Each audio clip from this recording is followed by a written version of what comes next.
इस वीडियो में मैं सुब्रमण्य भारती कवि की लिखी हुई विंड कविता की व्याख्या करूंगी। सुब्रमण्य भारती एक मशहूर तमिल कवि हैं। उन्होंने यह कविता तमिल भाषा में लिखी, जबकि A.K. रामानुजन ने इसको इंग्लिश में ट्रांसलेट किया।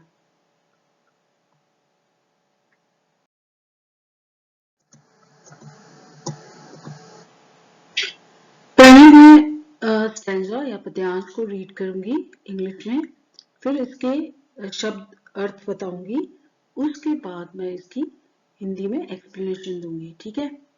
Wind, come softly, don't break the shutters of the windows, don't scatter the papers, don't throw down the books on the shelf. यहाँ पे दो वर्ड्स हैं। एक है शटर, शटर का मतलब कवर्स, यानी कि विंडो पेन्स, यानी कि खिड़कियों के पल्ले। ये जो खिड़कियों के पल्ले होते हैं ना, ये खिड़कियों के पल्ले। उसके बाद नेक्स्ट वर्ड है स्कैटर। स्कैटर मतलब बिखेर देना, इधर उधर यहाँ वहां बिखेर देना। ठीक है।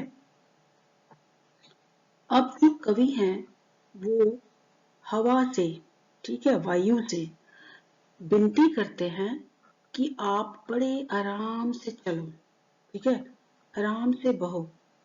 डोंट ब्रेक द शटर्स, आप इतने आराम से चले, हवा आप इतने आराम से बहे कि खिड़कियों के जो पल्ले हैं वो टूट ना जाएं, उनको मत तोड़ देना, प्लीज आराम से चलें, खिड़कियों के पल्लों को ना तोड़ देना। ठीक है। और जो पेपर हैं, जो कागज वगैरह एक जगह रखे हुए हैं, उनको भी इधर उधर मत बिखेर देना। और जो शेल्फ पे किताबें रखी हैं उनको भी यहाँ वहां मत फेंक देना। ठीक है। ये वो उससे विनती करते हैं कि आप आराम से चलो और कोई भी ऐसा काम ना हो जाए जो कि गलत हो, डिस्ट्रक्टिव हो। ठीक है।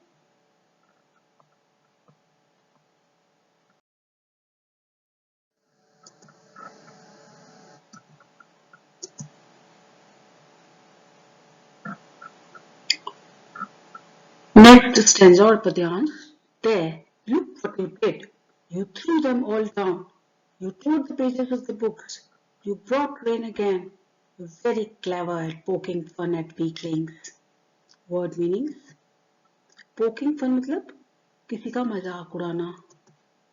Weaklings means कमजोर चीजें, इंसान या जानवर। ठीक है, जो कि फिजिकली यानी शरीर से कमजोर है। ठीक है। अब इस स्टेंजा में, इस पद्यांश में कवि कहते हैं, कवि जो वायु है उसकी डिस्ट्रक्टिव फोर्स, उसने जो मीन्स वो जो विनाशकारी उसकी जो व्यवहार है उसको देखते हुए, उसको देखते हुए बहुत ही ज्यादा हैरान हो गए, शॉक हो गए, क्योंकि उन्होंने तो उसको भी विनती की थी कि तुम प्लीज आराम से चलो ताकि कोई नुकसान ना हो, लेकिन विंड ने उसकी बात नहीं सुनी। ठीक है। और उसने यू थ्रू देम ऑल, ठीक है, यू यहाँ पे विंड है, देम यहाँ पे बुक्स है। उसने उसको कहा था कि जो किताबें शेल्फ पे रखी हैं उनको नीचे मत गिराना तुम तेज चलकर, लेकिन विंड ने उसकी बात नहीं सुनी और सारी किताबें नीचे गिरा दी। ठीक है।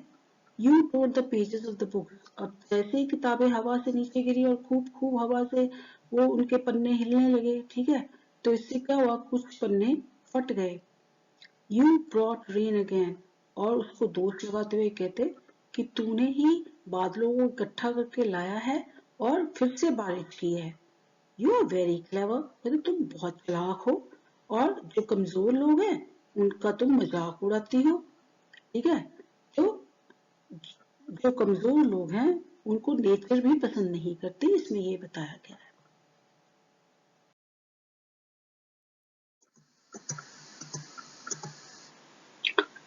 अगला पद्यांश, नेक्स्ट स्टैंजा।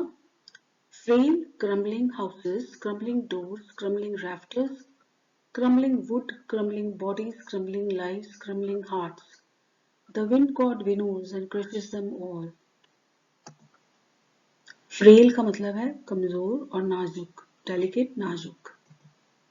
क्रम्बलिंग टूटते हुए, टूट जाना। रैफ्टर्स तिरछे बीम होते हैं, सपोर्ट होते हैं, ये लकड़ के हो सकते हैं या मेटल के हो सकते हैं, जो कि छत को सपोर्ट करते हैं ताकि वो गिर ना जाए। उसको अंदर से भी लगा देते हैं, कि बाहर से भी लगाते हैं, ज्यादातर अंदर से ही लगते हैं। विनोद का मतलब होता है फटकना। हम फटक कर जब अनाज को उसके छिलके से अलग करते हैं, ठीक है, उसकी फूसी से अलग करते हैं, इसको कहते हैं विनोस यानी फटकना, ठीक है। हम उसको जोर जोर से छान के हम जब भूसे को अनाज से अलग करते हैं, इसको विनोइंग कहते हैं, ठीक है। इस प्रोसेस को, इस काम को विनोइंग कहते हैं, ठीक है। अब जो कवि है वो कहता है कि जितने भी नाजुक घर है वो टूट जाते हैं, यानी कमजोर घर है, मजबूत नहीं बने हुए, वो टूट जाते हैं। कब? जब खूब तेज हवा चलती है, ठीक है। ये हवा की नाशवान व्यवहार को बताते हैं। जैसे हवा कितना नाश कर सकती है, ठीक है, कितना डिस्ट्रक्शन कर सकती है, ये बताता है हवा के पावर को, ठीक है। तो घर टूट जाते हैं, लेकिन वही घर टूटेंगे जो कि डेलिकेट होते हैं, कमजोर होते हैं, नाजुक होते हैं, ठीक है। और दरवाजे टूट जाते हैं, ठीक है, और जो बीम है वो टूट जाते हैं, और छत गिर जाती है, लक्कड़ टूट जाती है, बॉडीज टूट जाती है। यानी कि जब जब खूब तेज वो आती है, आंधी तूफान आता है, तो उसमें क्या होता है, घर टूट जाते हैं, खिड़कियां टूट जाती हैं, दरवाजे टूट जाते हैं, छतें गिर जाती हैं, लक्कड़ टूट जाती है, और लोग मर जाते हैं। लोगों की बॉडीज इधर उधर बिखरी होती हैं। क्रम्बलिंग लाइव्स, क्रम्बलिंग हार्ट्स, यानी कि जब लोगों की प्रॉपर्टी, जो बाकी लोग बच जाते हैं, उनकी एक तो घर बार बर्बाद हो गया और उनके अपने लोग भी मर गए, तो उनकी जिंदगियां बर्बाद हो जाती हैं, उनकी जिंदगियां टूट जाती हैं, यानी वो खत्म हो जाते हैं, ठीक है। और उनके दिल भी टूट जाते हैं। उनके दिल और उनकी जिंदगी दोनों के ऊपर असर होता है, क्योंकि उन्होंने ना सिर्फ अपनी प्रॉपर्टी गंवाई होती है, बल्कि अपने बहुत ही प्यारे जन भी गंवा देते हैं उस आंधी तूफान में, ठीक है। ये है destructive power of the wind, ये नाशवान हवा की शक्ति है, ठीक है। जब बहुत तेज हवा चलती है तो ऐसे वो अपना तांडव खेलती है और सब तरफ बर्बादी फैला देती है। अब क्या है, तो कई कल्चर्स में जो वायु है उसके भगवान को पूजा जाता है। जैसे हिंदू रिलीजन में भी वायु देवता होते हैं, ठीक है, वायु देवता होते हैं। ये इसलिए उनको देवता माना जाता है क्योंकि उनके बीच उनमें डिस्ट्रक्टिव पावर भी है और कंस्ट्रक्टिव पावर भी है। वो हमें बर्बाद भी कर सकते हैं, वो हमारा फायदा भी कर सकते हैं, इसलिए उनको देवता माना जाता है, यानी कि वायु देवता, ठीक है। अब क्या वो कहता है कवि, वो कहता है कि वायु देवता की तरह फटक देती है किन चीजों के, और उन सब चीजों को खत्म कर देती है जो कि कमजोर होती है, ठीक है। तो जो तो स्ट्रांग होते हैं वो बच जाते हैं, यानी अनाज की तरह, ठीक है, वो उनमें ताकत होती है, तो इस सारी जो हवा की नाशवान ताकत है उसके सामने वो झुकते नहीं, वो बच जाते हैं। जबकि जो कमजोर होते हैं उनको जो वायु देवता है उनको खत्म कर देते हैं। मतलब जो नेचर है, जो प्रकृति है, वो भी कमजोर लोगों को, कमजोर चीजों को, कमजोर जानवरों को खत्म कर देते हैं, ठीक है, इनकी उनको जरूरत नहीं होती। तो इसमें क्या जरूरत है कि हमें बहुत ही ताकतवर बनना चाहिए, ना सिर्फ अपने शरीर से बल्कि अपने मन से। तो इस तरह से हम सारी मुश्किलों को, मुसीबतों को फेस कर सकते हैं, उनको उनके सामने खड़े हो सकते हैं और हार नहीं मान सकते। लेकिन जो कमजोर होते हैं, जो मन से कमजोर होते हैं, शरीर से कमजोर होते हैं, वो आसानी से हार मान जाते हैं, ठीक है, और उनको कोई भी जीत जाता है।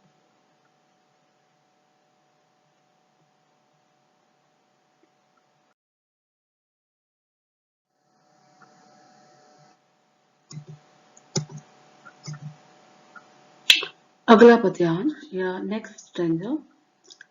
He won't do what you tell him, so come, let's build strong homes. Let's joint the doors firmly, practice to form the body, make the heart steadfast. Word meaning steadfast का मतलब है ताकतवर बनना, जो कि हिले ना, अनशेकेबल, जो कि किसी भी मुसीबत से शेक ना हो, हिले ना, हर मुसीबत का सामना पूरी ताकत के साथ कर सके। स्टेडफास्ट मतलब ताकतवर, ठीक है, शक्तिशाली। ना ही वोंट, ही यहाँ पे कौन है, वायु देवता, ठीक है।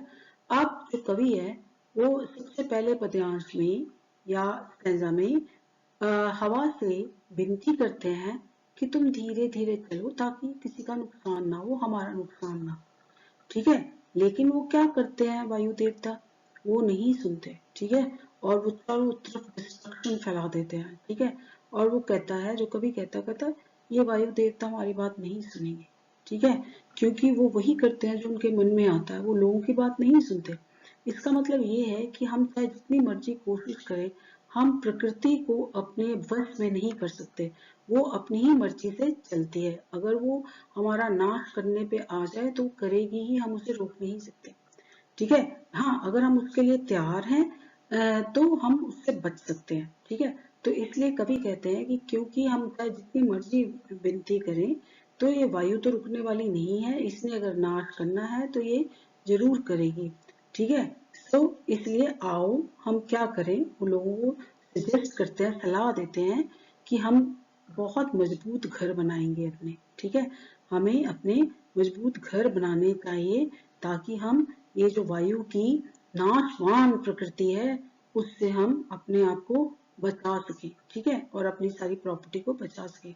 वो कहते हैं हमें दरवाजे भी काफी मजबूत बनाने पड़ेंगे, ठीक है, उनके डोर काफी मजबूत होंगे, तभी हम बच सकते हैं वायु की ये जो नाशवान शक्ति है इससे। और ना सिर्फ हमें अपनी प्रॉपर्टी से ही करनी है, अच्छी करनी है, स्ट्रॉन्ग बनानी है, हमारी जो शरीर है वो भी काफी मजबूत होना चाहिए, काफी स्ट्रॉन्ग बनना चाहिए। तो जब हमारा शरीर मजबूत होगा तो हमारा दिल भी मजबूत होगा, हमारा दिल भी फर्म होगा, हमारा दिल भी स्ट्रॉन्ग होगा हमारी बॉडी की तरह। तो हमारा दिल कैसे स्ट्रॉन्ग होता है, जब हम मुश्किलों से हारते नहीं, ठीक है, जब हम छोटी छोटी बातों के लिए रोने नहीं लगते, जब हम छोटी छोटी बातों के लिए कंप्लेन नहीं करते, जब हम हार नहीं जाते, जब हम खड़े रहते हैं। तो हम कब खड़े रहेंगे, जब हमारा मन, हमारा दिल, हमारा शरीर ये सारे ही मजबूत होंगे, ठीक है। तब हम किसी भी मुश्किल के सामने कभी भी हार नहीं मानेंगे, ठीक है। तो यहाँ पे जो विंड है वो मुश्किलों का भी सिंबल है, ठीक है, मुश्किलों के लिए भी खड़ी होती है, ठीक है। तो अगर अगर हम खुद ताकतवर हैं मन से और दिल से और दिमाग से, तो हमें कोई भी मुश्किल जिंदगी में हरा नहीं सकती, ये कवि कहना चाहते हैं हमसे।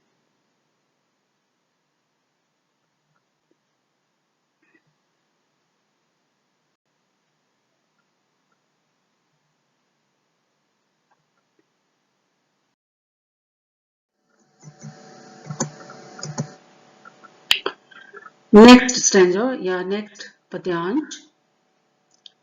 अब इस पद्यांश में कवि कहते हैं, Do this and the wind will be friends with us. The wind blows out weak fires. He makes strong fires roar and flourish. His friendship is good. We praise him every day. Word meanings. Roar and flourish का मतलब होता है bigger and more powerful, यानी बहुत बड़ा हो जाना और ताकतवर हो जाना, ठीक है। अब कवि कहते हैं डू दिस, क्या, ये करो, क्या करो, जब तुम अपने घर मजबूत बना लोगे, अपना शरीर मजबूत बना लोगे और अपना दिल और मन मजबूत बना लोगे, तो जो विंड है वो हमारी दोस्त बन जाएगी। मैंने आपको पहले भी बताया कि जो विंड है वो हमारी जिंदगी की मुश्किलों की भी सिंबल है, ठीक है। जैसे हमारी जिंदगी में मुश्किलें आती हैं तो अगर हम मजबूत हैं तो हम उन मुश्किलों को अपना दोस्त बना लेंगे, उन चैलेंजेस से हम सीख के आगे बढ़ेंगे, ठीक है। जैसे कहते हैं कि failures are stepping stones to success, तो हमारी जिंदगी में जितनी भी मुश्किलें मुसीबतें आती हैं उनसे हम सीखते हैं, ठीक है। तो अगर हम मजबूत हैं तो उनसे सीख के आगे बढ़ते रहेंगे, मन से मजबूत है। अगर मन से मजबूत नहीं है तो हार के बैठ जाएंगे, ठीक है, और रोते रहेंगे सारी जिंदगी। The wind blows out weak fires. वो कहते हैं जो विंड है, जो वायु देवता है, वो जो कमजोर आग है, जो पहले से ही हल्की सी जल रही है, उसमें ज्यादा फोर्स नहीं है जलने का, तो उसको क्या करती है वो विंड, खूब तेज चलती है और उसे बुझा देती है, ठीक है।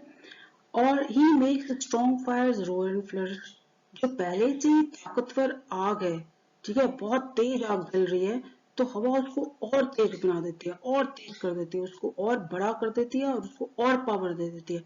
यानी कि जितनी भी हमारी जिंदगी में मुसीबतें आती हैं, उनसे हम सीखकर और स्ट्रॉन्ग बनते हैं। अगर हम पहले से ही स्ट्रॉन्ग हैं, तो हम मुसीबतों से हार नहीं मानते और हमारी ग्रोथ होती है, ठीक है, और हम और से और स्ट्रॉन्ग बनते जाते हैं। इसका मतलब ये है। His friendship is good। कवि कहता है जो वायु देवता है, उसके साथ फ्रेंडशिप हमारे लिए बहुत फायदा कर सकती है। क्यों? क्योंकि अगर हम इसका मीनिंग देखें, तो वायु वायु को अगर हम अच्छी तरह से यूज करें, अगर हम सही तरीके से उसका प्रयोग करें, तो वो मानवता के लिए काफी फायदेमंद हो सकती है। जैसे विंड मिल्स बनती हैं, ठीक है, और भी कई तरह से हम विंड को यूज कर सकते हैं। अपने विंड मिल से इलेक्ट्रिसिटी बनती है ना। तो इस तरह से जो विंड है वो हमारे फायदा कर सकती है, अगर हम स्ट्रॉन्ग बन जाएं और इससे डरे ना और उसका सामना करें।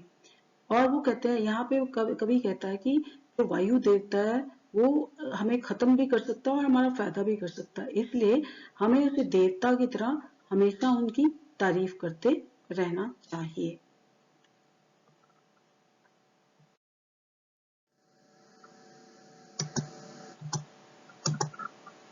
धन्यवाद।